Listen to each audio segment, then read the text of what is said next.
veía cómo se me derrumbaba todo, porque emitieron en nuestra diócesis de Culiacán un comunicado oficial donde nuestro obispo, con mucha, pues con mucha alegría y con mucha esperanza, dice que pronto vamos a empezar a reactivar las actividades en las parroquias, considerando que mi diócesis es una diócesis de 2 millones de habitantes extendidas en una extensión territorial bastante amplia. Yo estoy en la ciudad capital donde hay más concentración de habitantes y donde todavía hay un número considerable de contagios. Sin embargo, de los 11 municipios de la diócesis, solamente 3 estamos ahora como con más contagios y por eso es justo decirle a las ciudades, a los pueblos donde hay menos contagios, pues que ya se puede reactivar todo. Pero de repente les digo, esta noticia que nuestro obispo la comparte con tanta alegría y con tanta esperanza, a mí me dio un ataque de pánico y ansiedad. No de desmayarme y todo así fuerte, pero sí les comparto que me sentí muy inseguro. Me veía a mí, me vi a mí mismo de repente desprotegido, como si estuvieran los monstruos o los extraterrestres, ya ves como algunas películas que a veces salen invadiéndonos, y me percibí de esa forma, a pesar de estar viviendo ya durante prácticamente 100 días, o no sé cuántos, ya no cuento yo, la tercera parte casi de este año 2020 viviendo en mi hogar y en mi iglesia aquí refugiado, solamente me sentí refugiado o vi mi casa como refugio el día de hoy. Hacía mucho que no experimentaba eso. Tal vez fue durante los primeros días que se declaró la emergencia que yo me percibía así con esa inseguridad, con esa ansiedad en mi corazón. Pero ¿cómo? Si usted es sacerdote, si usted tiene fe, si usted es creyente, ¿cómo puede ser que se sienta así? Luego la voz acusadora de nuestra conciencia sale con esas ideas, si no es que también las hemos escuchado de otras personas. Pero yo te comparto lo que me está pasando y me estuvo pasando hasta hace 20 minutos antes de conectarme todavía en esta situación, ¿sí? Que yo estoy viviendo y tal vez muchos de ustedes también. Aún cuando estoy al abrigo de mi propio hogar, me percibo refugiado, me percibo con un miedo cuando voy a realizar las compras cada 15 días que logro salir encapuchado con mi máscara protectora, mi mascarilla y los guantes y que el pantalón y que todo de manga larga y llega como viendo a todo el mundo con cara de enemigo. Agarro un carrito del supermercado, me meto rápidamente, agarro las cosas sin fijarme, la cartera de huevos, o sea, la cajita de los huevos, tenía 2, 3 huevos rotos, no me importó, la agarré así rápido, vamos con lo que sigue, lo que sigue, lo que sigue y me voy. Si igual se me olvidaron 3, 4 cosas, no importa. Por fin llego a casa a desinfectarlo todo. Ese estrés de pensar que estoy siendo agredido, que estoy siendo atacado, porque enciende uno las noticias, porque uno ve los comentarios de otra gente. Luego, como sacerdote, llega la información de aquella familia que me llama por teléfono y me dice, padre, ¿recuerda a aquella tía por la que estábamos haciendo oración? Sí, claro, tu tía fulanita de tal. Pues fíjese que ya murió del virus o de de algún trastorno de, digamos, respiratorio. Y entonces vas viendo, te vas dando cuenta también cómo muchas familias están pasando por momentos de duelo sin la cercanía y el contacto de sus familiares. Todo esto a mí me ha ido desgastando humanamente, emocionalmente, y no sé si a ustedes algo también les haya pasado. Y en estos momentos es cuando necesitamos asumir todos los recursos que sean posibles para construir y para recuperar la fortaleza interior. Y de eso es lo que les quiero hablar. Algo que no es algo de lo que yo sé mucho. Yo no les vengo a hablar de un tema del que soy experto. No, yo no soy experto en este tema. Yo simplemente estoy queriendo aprender a vivir esto, porque no basta simplemente hablar de esto. Se necesita vivirlo. El tema que yo les propongo hoy para compartir se llama la fe como resiliencia. Y este tema me lo propusieron algunas damas de la comunidad donde estoy sirviendo, ya que ellas tienen un grupo de conversación, un grupo de crecimiento y están tomando unos talleres con la ayuda de psicólogos sobre la resiliencia. Este tema yo ya lo había estudiado antes en mi crecimiento personal. En otro momento de mi vida, hace mucho, a la mitad de mi ministerio sacerdotal, ahora tengo ya casi 11 años, tuve una crisis de adaptación, de agudo estrés, y caí en una depresión. Y ahí es cuando aprendí lo que significa esto, resiliencia. No voy a hablar desde el punto de vista psicológico, pero sí vamos a ver algunos elementos psicológicos, pero sobre todo el aspecto espiritual. En esta conversación veremos primero lo que significa la fe, entendida como resiliencia, la fe en general y particularmente la espiritualidad en Cristo, cómo se nos propone a manera de camino de crecimiento, de madurez interior, de fortaleza espiritual. Tal vez alguno de ustedes ya conozca este término, resiliencia. Es un término que proviene del lenguaje, sobre todo de la ingeniería de los materiales. Es una propiedad de las cosas físicas. Resiliencia es una propiedad que tiene un material no tanto para dejar de romper, para no romperse, no es la dureza de un material, sino la capacidad de incluso deformarse un poco, pero después recuperar su estructura, la estructura que tenía. Todo material tiene un punto de resiliencia en el cual puede adaptarse a una fuerza o a un impacto y sin embargo recuperar o reponer su condición anterior. Eso que existe es una realidad física. Se puede hacer una comparación también con nosotros como seres humanos. Mujeres y hombres tenemos resiliencia. ¿Y a qué se refiere esto? Les comparto, por ejemplo, lo que un sacerdote de Sao Paulo, Eduardo Antonio Calandro, escribió hace poco en un maravilloso artículo sobre esto, la resiliencia en tiempos de COVID. Se habla de un sistema adaptativo que todos tenemos, los seres humanos, que nos permite ser responsables de nosotros mismos para abrirnos a lo nuevo y ser capaces de avanzar creando un mejor mundo. Aquí se habla de la resiliencia en sentido positivo, porque en sentido negativo podríamos decir es la capacidad de doblarte tal vez ante la vida, pero no quebrarte, de aún cuando tienes el peso encima, no ser derrumbado, incluso ponerte de pie. Pero aquí en positivo lo que se dice es una capacidad de responder al medio, responder a una realidad nueva que a veces al principio tú puedes creer que te supera y sin embargo dentro de ti te sorprenderás si descubres la capacidad que tienes para responder y para avanzar. Ahora les comparto otra definición o descripción de lo que es la resiliencia en sentido humano de un autor que escribió un libro del cual les voy a hablar ahora mismo. Se llama Boris Cyrulnik. Él habla de la resiliencia como la capacidad de reconstruir la estructura verbal, relacional, cultural y afectiva. Porque cualquier trauma, amenaza o evento difícil que nos golpea más o menos en la vida, rompe un poquito la estructura o la resquebraja un poco, la resiente, la daña, la hiere. Así como nosotros en el cuerpo humano piensa, por ejemplo, lo que es nuestra piel, cotidianamente, tal vez trabajando en el jardín, en el taller, pues puede que nos astillemos un poco, puede ser que nos raspemos, que nos cortemos. De niños, bueno, muchísimas veces nos raspamos las rodillas, los codos, que la cabeza.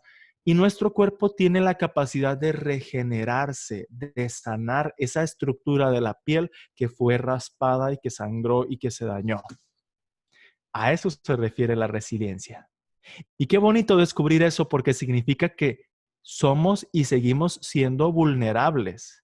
Las cosas nos afectan más o menos. Y si en un momento el día de hoy el padre César, aquí que te habla, padre Monty, si el día de hoy tuve yo una crisis y me sentí desprotegido, inseguro, etcétera, está bien. No es un problema sentir las cosas de la vida, no es un problema sentirse invadido por la situación o a veces pensar que nos supera. El asunto está en descubrir cómo reponernos de eso. Y entre los elementos que nutren la resiliencia, este autor del que les estaba hablando, Boris Cyrulnik, escribió un libro que justamente tiene ese subtítulo, La fe como resiliencia. El título principal es La psicoterapia de Dios. Es muy curioso porque este terapeuta no es religioso, no es católico, ni se define a sí mismo como creyente. Desde la pura y dura psicología clínica, él, después de muchos años de investigación, se dio cuenta de un elemento constante, como las personas creyentes sanaban más fácil de sus eventos traumáticos. Y entonces él dijo cómo esta es una verdad a gritos que muchos psicólogos, muchos profesionistas lo saben, pero que pocos se han puesto a estudiar el por qué o de qué forma la fe interviene en esos procesos. Y él decide tomarse la tarea, en este caso lo que él hace y publica, de investigar de qué forma, qué sucede en el cerebro, incluso a nivel neurológico, de una persona creyente, cómo la espiritualidad y nuestras creencias pueden tener impactos incluso en la química de nuestro cerebro. Y en este caso voy a hablar de la fe en general, como creencias y como religiosidad. Fe y resiliencia.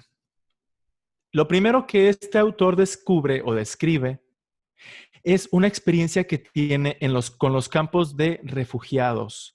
Él trabaja en el Congo, en el campamento donde estaban los niños soldados, niños que fueron arrancados de sus casas, levantados por la guerrilla, el movimiento armado, y los obligaron a matar gente, perdiendo la inocencia a muy temprana edad.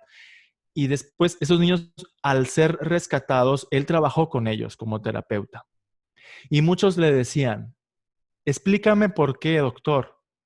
El único lugar donde yo me siento en paz es en la capilla, es en la iglesia. ¿Por qué?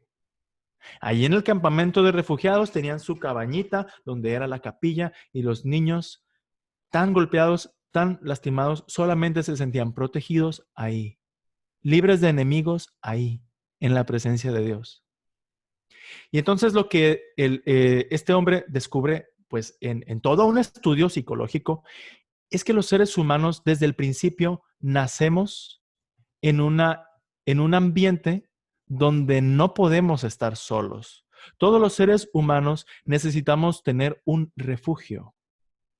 Y Dios es el que nos acompaña, el que nos escucha, incluso nuestro terapeuta, cuando no hay ningún otro recurso humano.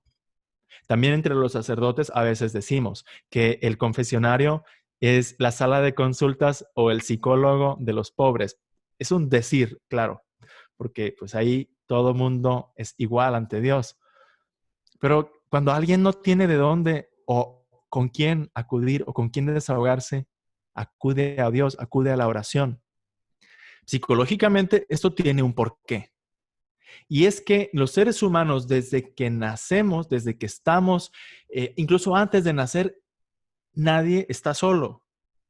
Biológicamente estamos en un sistema de convivencia con la figura materna y luego en el sistema familiar, independientemente de cómo se compone, pero tú y yo lo sabemos, ustedes, matrimonios en Victoria, lo esencial que es esto en el plan de Dios, papá, mamá, hijo, hija, esa estructura de la Trinidad y que es iglesia doméstica y que es imagen de Dios. Así, para eso nacimos los seres humanos, para eso venimos al mundo, para integrarnos a una pequeña comunidad. Y por eso Dios entra como parte de la familia y como parte de la estructura. Y conforme el niño o la niña va creciendo y nos hacemos adultos, vamos abrazando esa creencia de que hay un Dios que nos ve, hay un Dios que es testigo de lo que me pasa. Si no me defiende la sociedad, Dios me defenderá. Yo soy inocente, Dios me conoce, etcétera. Así, la mayoría de las personas de este planeta somos creyentes. Ya no te digo de qué tipo de fe. Hablemos, como te decía, en general. Somos creyentes. La religiosidad es un fenómeno mayoritario que no se puede olvidar ni se puede minimizar. Entonces, este psicólogo, no ateo, pero no creyente, aboga porque nos tomemos la religiosidad en serio y nos demos cuenta, primero incluso, por datos científicos que algunas investigadoras han publicado, por ejemplo, en Londres, Eleanor Maguire, y en Montreal, Marion Beauregard, que el cerebro de los creyentes, de la gente que hace oración, el cerebro religioso, es diferente al cerebro de quienes dicen que no tienen fe. Es muy sencillo. Hicieron estos ejercicios en la década de los 2000, 2010. El ejercicio era, pues reunieron un colectivo, un grupo de personas, hicieron las pruebas con todos los parámetros científicos correspondientes de grupo de control, etcétera. Y pusieron las personas en el escáner cerebral que mide la actividad eléctrica y la temperatura del cerebro, y ahí todo eso lo va midiendo en cada, hace como un mapeo, un mapa de las zonas cerebrales, y les pedían a las personas que recordaran eventos traumáticos de su vida. A los que eran creyentes les pedían hacer oración y a los no creyentes, pues que buscara tranquilizarse o relajarse después de haber revivido el evento traumático. La maravilla es que la zona que se llama la amígdala neuroencefálica, la zona relacionada con las emociones más intensas, se pone al rojo vivo cuando tú y yo, cuando cualquier ser humano está viviendo un evento difícil. Hace un momento a mí me pasó esa crisis, ¿ok? Pero igual a ti o a alguien, si un hijo o un familiar está enfermo, si tuvo un estrés del trabajo, si algo le presentó un accidente, se pone al rojo vivo, esa zona del cerebro. Pues la maravilla es que las personas que tienen el hábito de la oración tienen circuitos, así tal cual, neuronales, para que esa energía se distribuya y se regularice y no te acabe desgastando. El cerebro de un creyente, cuando hace oración, maneja mejor su energía emocional. La oración tiene un efecto saludable para el cerebro. La oración es un recurso de resiliencia. Y por eso, cualquier profesional de la salud mental debe decirte que si tú eres creyente, necesitas acudir a tu fe, necesitas acudir a tu devoción, a tu oración, a lo que te ayude a ti. Qué bendición si somos creyentes, qué bendición si tenemos ya estas disposiciones. Hay quienes no tienen esta bendición. Y pues por tanto, porque está científicamente probado que esto es saludable, no es muy ético que un profesional de la salud te prohíba rezar. Ahora bien, yo te voy a decir una cosa, también depende mucho cómo hacemos oración. Si la oración para ti es nada más pensar y pensar en tus problemas, no creo que sea oración. De eso ya podemos ver en otro tema. Yo, de hecho, mi contenido que últimamente estoy compartiendo en mis redes sociales es sobre cómo hacer oración. Ahí luego les encargo, les pasamos el contacto. Pero volviendo al tema que estamos. Científicamente probado, la oración es saludable, la oración cambia tu manera de regular tus emociones. Y no solamente esto que es fisiológico, esto que es neurológico, también la religión tiene un elemento social que incluye prácticas, que incluye ritos. Ahorita vamos a hablar acerca de esto. La religiosidad, por una parte, es un camino que nos lleva a un crecimiento interior y ese desarrollo humano interior se llama espiritualidad. Ahora está sucediendo algo interesante en las generaciones más recientes y yo no sé algunos de ustedes, en el caso pues de que tengan hijos adolescentes o tal vez entre sus mismos compañeros de generación, más o menos las personas que estamos entre los 40 años para abajo, somos las generaciones menos religiosas en la historia de Occidente, de lo que es nuestras culturas eh, de países de habla inglesa, española, latina, todo lo que es Europa, Italia y los países de América, que tenemos esa raíz occidental, esa inculturación occidental, está sucediendo. que ya no es natural, ya no ven los jóvenes el por qué o para qué rezar, el por qué o para qué ir a la iglesia, ir al culto, a la adoración. Claro, eso va, más o menos varía. Hay pueblos donde todavía se conservan bastantes tradiciones. Pero hoy lo que se está proponiendo son caminos alternos a la práctica religiosa que ofrecen los mismos resultados que antiguamente nos daban la religión. Caminos, pues, como lo que se llaman hoy el coaching, el desarrollo humano, la meditación, pero meditación que no es la oración cristiana. Incluso, pues, la meditación, pero como del budismo, del zen, de culturas orientales lejanas, o también de nuestros pueblos originarios de América. Los chamanes han vuelto a un auge. Vamos a un curso, dicen los jóvenes, de desarrollo humano y de repente hay una sesión donde van a ver a un chamán y se drogan, porque literalmente es así, tienen un trance, un viaje trascendental y descubren el sentido de la vida. Eso está sucediendo en países, pues aquí en México se está dando también en, a todos los niveles.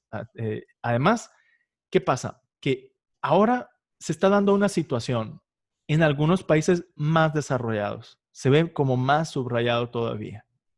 Que los países donde ya se tiene un grado de bienestar, un grado de seguridad social, donde todo es protección y ya no hay carencias significativas, donde hay más o menos una situación de paz o elementos que le hacen sentir a la persona con una seguridad o con una paz, ya en ese momento se pierde la necesidad de un refugio y se pierde la necesidad de buscar a Dios. ¿Significará eso que de verdad no necesitamos ya la religión o qué? Porque si lo que queremos es que nuestros pueblos progresen, ¿será que al final llegaremos a no necesitar la religión porque eso es el resultado del progreso? Estas cuestiones son súper fuertes, ¿eh? Yo no quiero ahorita debatirlo todo, pero igual entramos un poquito después en el momento de preguntas. Si quieren ahí preguntar en el chat del grupo, abren el chat y ponen las preguntas y ahorita las vamos a leer. Pedimos a Dios, Señor, danos bienestar, que nuestro pueblo tenga trabajo, que la economía mejore, que las oportunidades sean más dignas y todo. ¿Para qué? Para que al final te olvidemos, Señor. Porque es lo que sucede. De hecho, sucede. Entonces, bueno, ¿dónde está el asunto? ¿Cómo podemos no perder la religión en el camino? ¿Cómo podemos no perder la raíz en el camino? Vamos a hacer un breve resumen de lo que he hablado hasta este momento y yo no sé si todavía cuánto tiempo tengamos. Bueno, ya pasó casi media hora y no sé si nos quedan 10 o 15 minutos para terminar. Primero, hay una diferencia entre creer y no creer. Existen diferencias psicológicas, diferencias sociológicas. Nuestras creencias de verdad influyen, porque cuando se vive religiosamente y se tienen estos elementos de la fe, podemos integrar en nuestra vida diferentes, es que se me olvidó poner aquí la presentación, ya estoy hablando y no están viendo ustedes la gráfica. Voy a hacer este resumen, les decía, hay diferencias entre creer y no creer, no da igual, no es lo mismo. Como para quienes estamos en este mundito donde en los medios de comunicación te dicen, bueno, da igual que tú creas, que no creas, y en lo que creas, no es tan lo mismo. Y ya te dije los estudios que ha habido neurológicos. Nuestras creencias influyen, pero también no solo por lo cerebral, por lo neuronal y psicológico, sino también por lo social. Porque mira, cuando una persona atraviesa un momento traumático como el duelo, la religión trae consigo prácticas como el velorio, como el novenario o las misas a donde acudimos, nos abrazamos, bueno, cuando podamos abrazarnos.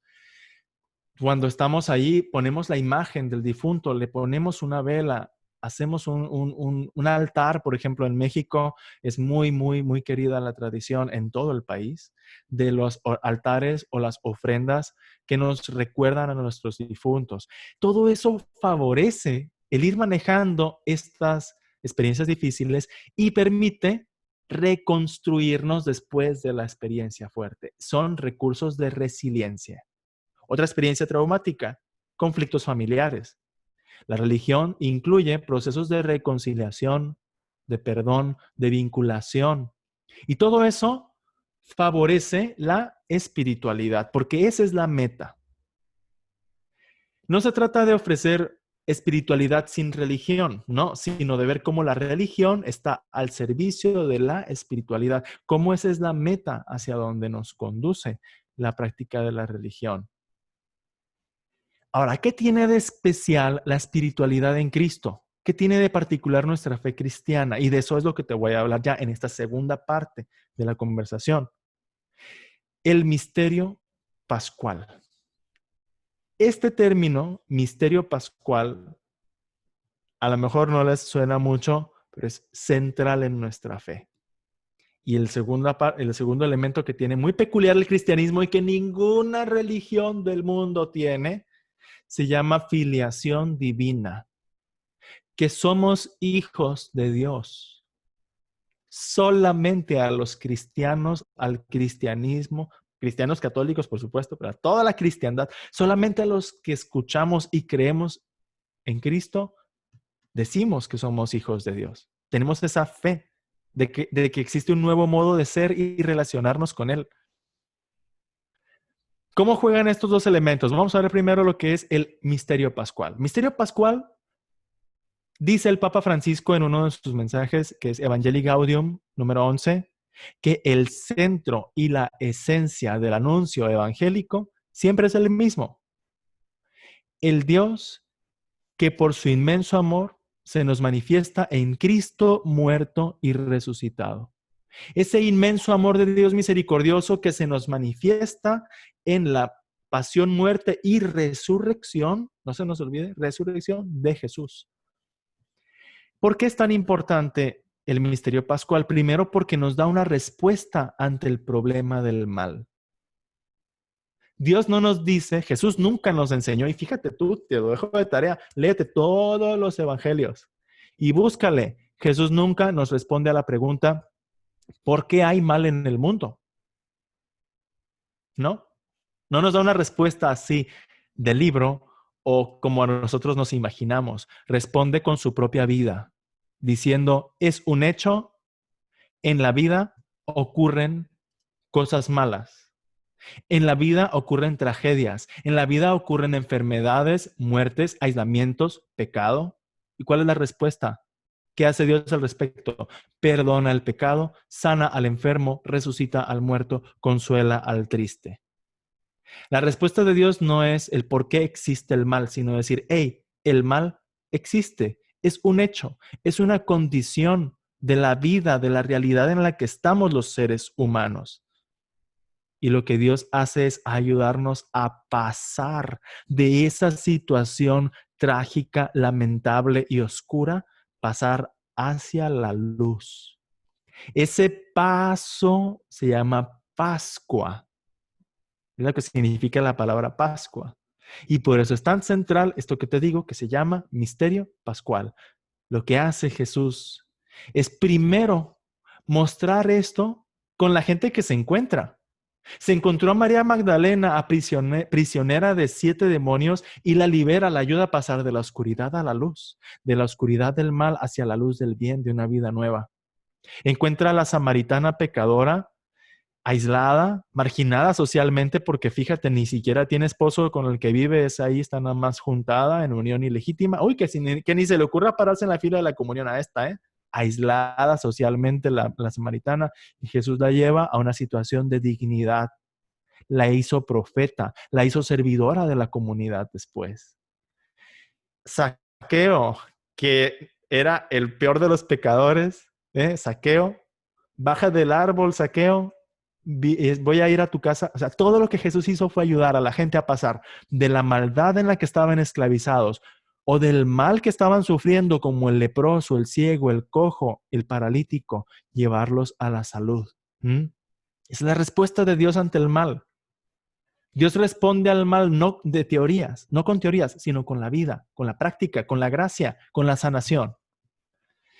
Entonces, aquí vemos este elemento, el misterio pascual. Y la siguiente respuesta de Jesús de este misterio pascual es: los que están cansados y agobiados, vengan a mí, aprendan de mí. Tomen su cruz y síganme. Estoy uniendo aquí dos frases de Jesús, Marcos 8:34 y Mateo 11:28.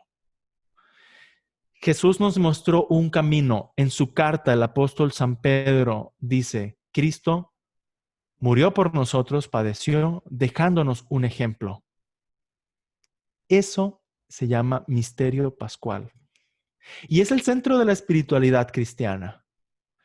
Quienes no han pasado de la religiosidad a la espiritualidad en Cristo, en la espiritualidad católica, sobre todo, es porque tal vez no se les ha predicado el misterio pascual o no lo han incorporado a sus vidas o no les han predicado este querigma, hermanos, del misterio de la Pascua, de la luz de la Pascua de Cristo.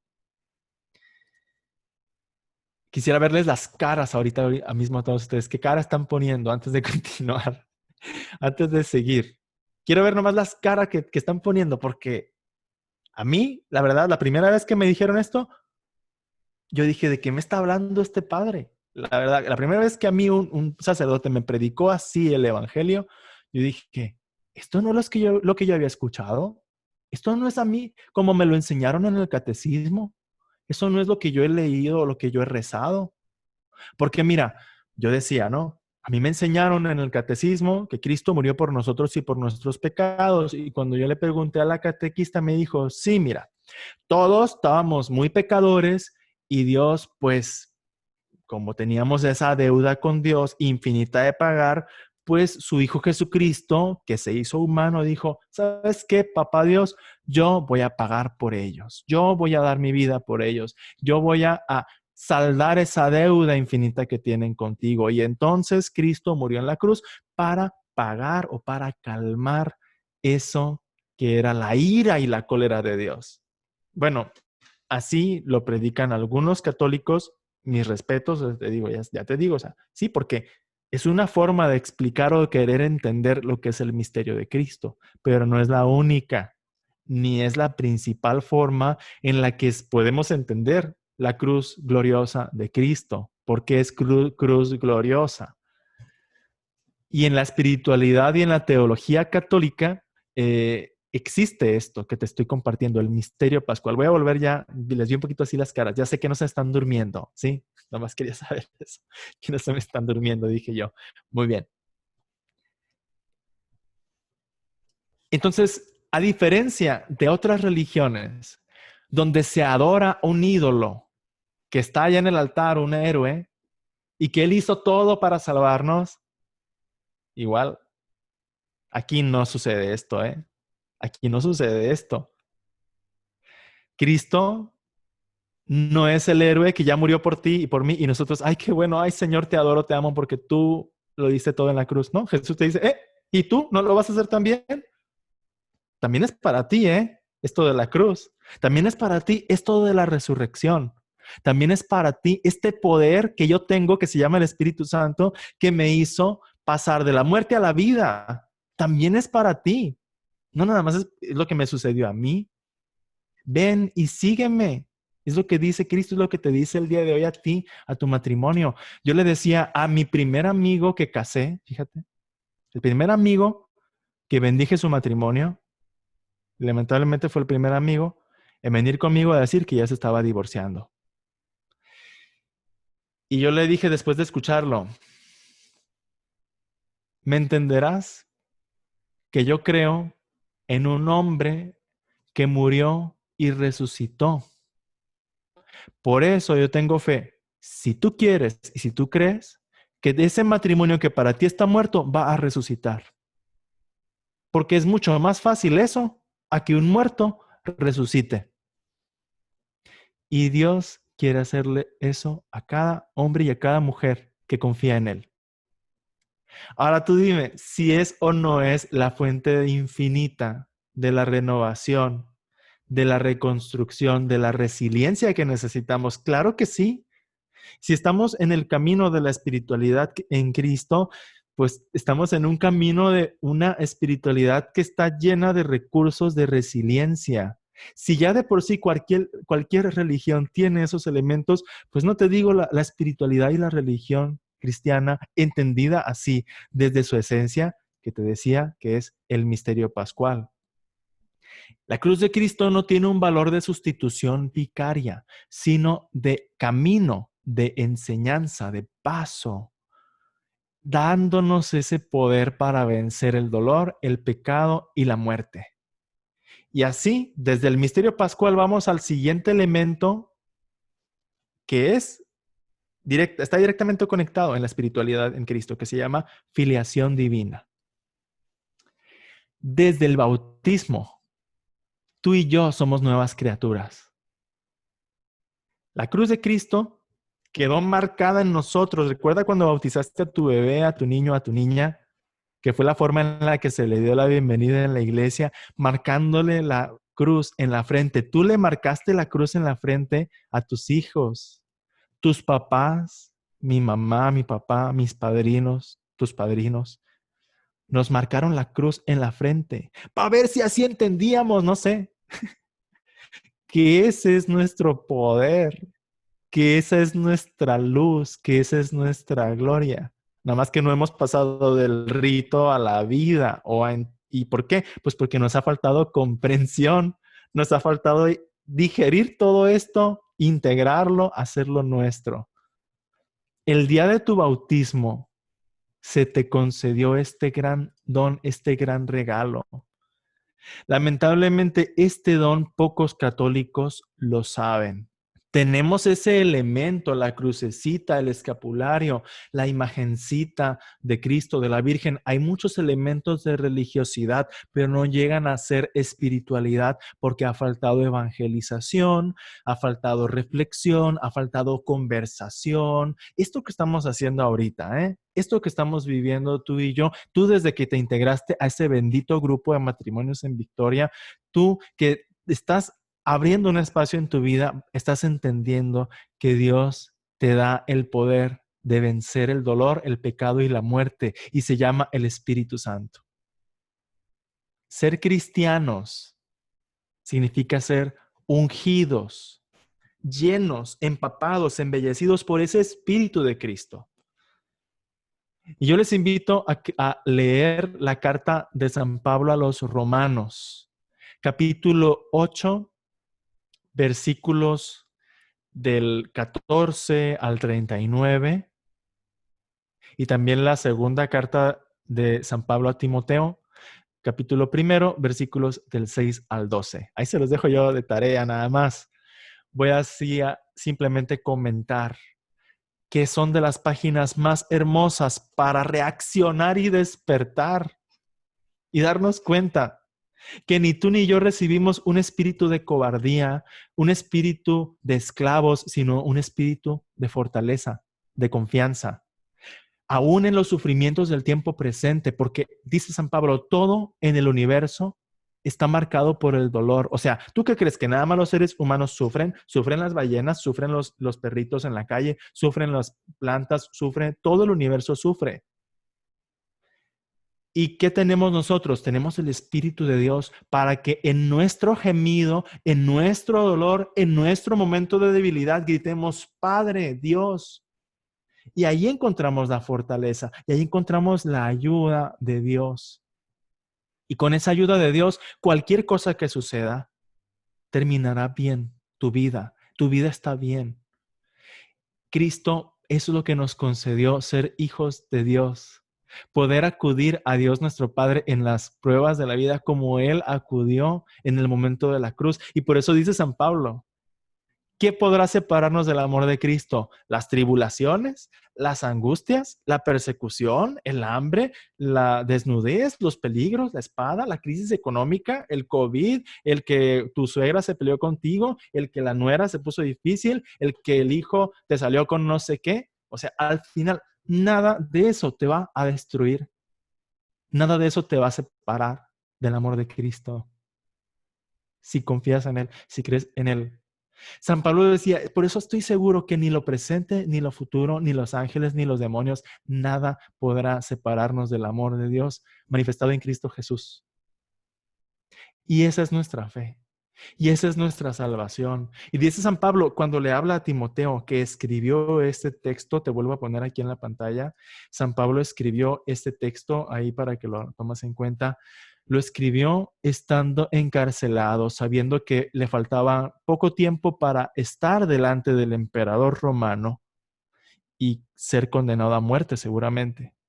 San Pablo escribe esto, que por eso soporta la prueba y no se avergüenza de estar encarcelado y condenado, porque está convencido de que Dios lo va a ayudar y está con él hasta el último día, que por eso Cristo lo salvó, que por eso le dio el espíritu de santidad, que no es espíritu de temor, sino un espíritu de confianza.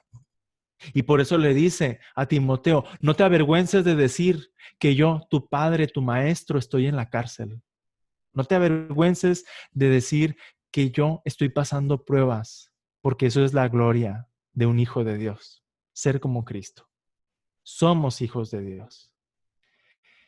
Hermanos, estos dos elementos de nuestra vida nos pueden llevar a esa conclusión de que bendito sea el Señor, que el mundo está reconociendo que la religiosidad y las creencias tienen un papel positivo en la construcción de la humanidad, a pesar de que existen todavía personas que ideológicamente o políticamente quieran borrar la presencia de la religión en lo público.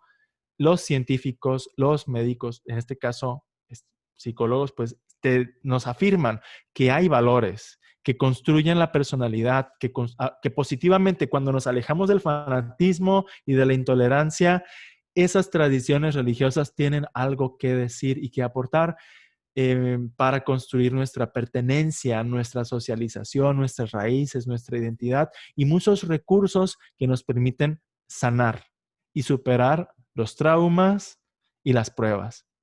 Los primeros que van a salir adelante y que vamos a salir adelante de toda esta crisis mundial, anímicamente hablando, somos los creyentes. Sí, así científicamente está demostrado. Por eso tengamos esperanza. Y no solo eso, si además de la religiosidad, tú caminas desde la religiosidad hacia una espiritualidad, que eso es ya lo interior, con conciencia, con desarrollo, con discipulado, con tu propósito, en este caso de perseverar en este bendito grupo de matrimonios, con tu propósito de perseverar en tu comunidad parroquial, de perseverar en tu esa integración con dinámicas que te enseñan a darle sentido a la vida y encontrar un propósito y desafiarte, crecer y renovarte, todo lo que es la espiritualidad, en este caso, tienes la bendición de no solamente ver la fuente, sino beber de la fuente de ese misterio pascual, de descubrirte como hija, como hijo de Dios, de saber que tú tienes más que nadie elementos de sobra para reconstruir tu vida después de los golpes, después de las pruebas, después de lo que sea. Muchas gracias a todos por permitirme compartir esto con todos ustedes. Y quedo al pendiente si hay alguna pregunta, comentario, cosas, si el tiempo nos da. Muchas gracias. Esposo Ortiz, les cedo la palabra a ustedes para seguir con este encuentro. Gracias.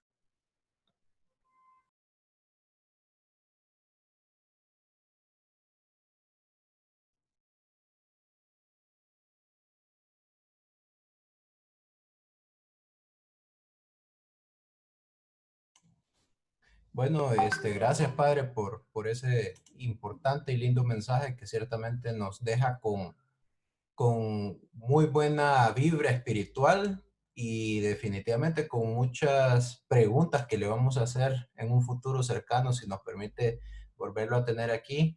Quisiéramos abrir un espacio de tal vez unos 10 minutos para cualquier pregunta que quisieran hacerle o comentario respecto de la prédica. El micrófono está abierto por unos 10 minutos.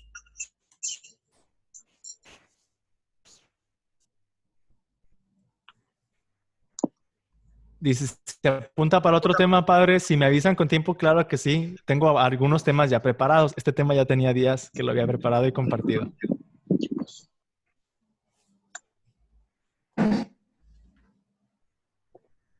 Bueno, No comentarios. sé si se grabó no sé si se grabó el tema o la conferencia. Sí, aquí sí, con está ustedes. grabada Sí, también. está grabada. Perfecto. Ahí luego me Está la grabada, comparten. Claro. está grabada y luego la ponemos en YouTube, padre. También. Buenísimo. En nuestro Facebook y en YouTube. Y lo vamos a promover, claro que sí. Ahí. ¿Alguna pregunta, hermanos?